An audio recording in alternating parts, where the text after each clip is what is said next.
Cricket सिर्फ एक game नहीं, यह एक एहसास है। 2025 में गुजरात टाइटंस जब एलिमिनेटर में हारी तो मतलब ऐसा लगा कि बस एक दो गेंद और होती हाँ बिल्कुल, तो शायद ट्रॉफी हाथ में होती। अब 2026 की नीलामी की टेबल पर उनके पास सिर्फ पैसा नहीं है, बल्कि उस कमी को पूरा करने का एक स्मार्ट मौका है। सही कहा। आज हम इसी पर बात करेंगे।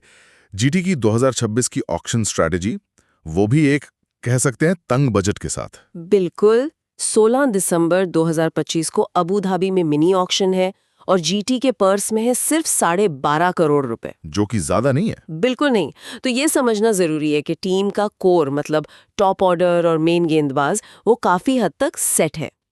तो मिशन कोई बड़ी शॉपिंग करने का नहीं, बल्कि टीम में जो दो बड़ी दरारें हैं उन्हें भरने का है। और वो दरारें कौन सी हैं? एक तो मिडिल ऑर्डर में एक भरोसेमंद फिनिशर और दूसरा डेथ ओवर्स के लिए एक हाई इम्पैक्ट विदेशी गेंदबाज। चलिए तो फिर उन नामों पर आते हैं जो मार्केट में घूम रहे हैं।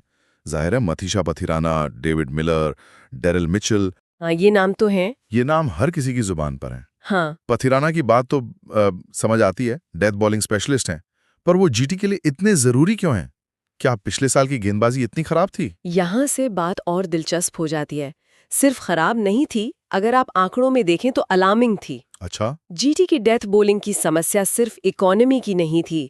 2025 में उन्होंने आखिरी 4 ओवरों में हर 5वीं गेंद पर बाउंड्री दी। हर 5वीं गेंद पर? हाँ, जो टूर्नामेंट में सबसे खराब था। तो पथिराना को लाने का मतलब सिर्फ एक गेंदबाज लाना नहीं है, बल्कि उस प्रॉब्लम को जड़ से खत्म करना है। बिल्कुल। और रही बात मिलर की, तो शेरफिन रदरफोर्ड के जाने के बाद जो पावर हिटिंग का वैक्यूम बना है, हाँ, उसे भरने के लिए किलर मिलर से बेहतर कौन हो सकता है? एक मिनट, लेकिन पथिराना और मिलर ये दोनों तो किसी भी टीम का पूरा बजट बिगाड़ सकते हैं। सही बात है। 12 करोड़ रुपए में ये फैंटेसी टीम तो नहीं बनने वाली।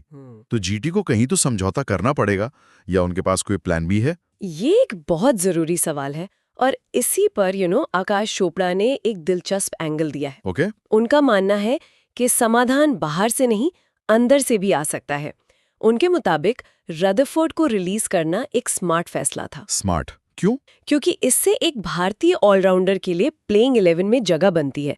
उन्होंने खास तौर पे वॉशिंगटन सुंदर का जिक्र किया है, अच्छा, वॉशिंगटन सुंदर, जिन्हें टीम नंबर 4 पर बल्लेबाजी और पूरे 4 ओवर गेंदबाजी की एक बड़ी जिम्मेदारी दे सकती है। ये तो दिलचस्प है। मतलब जीटी एक तीर से दो निशाने लगाने की सोच रही है। एग्जैक्टली। लेकिन सुंदर को नंबर 4 पर खिलाना ये थोड़ा रिस्की नहीं है? मतलब उनका T20 स्ट्राइक रेट तो हमेशा से सवालों में रहा है। देखिए, ये एक कैलकुलेटेड रिस्क है।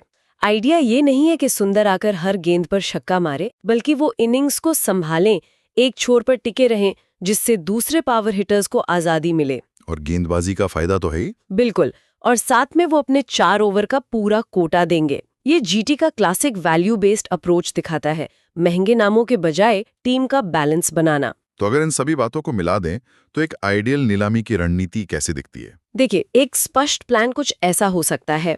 पहला और सबसे जरूरी, एक हाई इम्पैक्ट विदेशी डेथ ओवर स्पेशलिस्ट, मतलब पथिराना जैसे खिलाड़ी के लिए बजट का बड़ा हिस्सा अलग रखें। ठीक है। दूसरा, अगर इसके बाद पैसा बचता है तो मिलर जैसे फिनिशर या मिचेल जैसे ऑलराउंडर के लिए जाएं, लेकिन ओवर पे ना करें।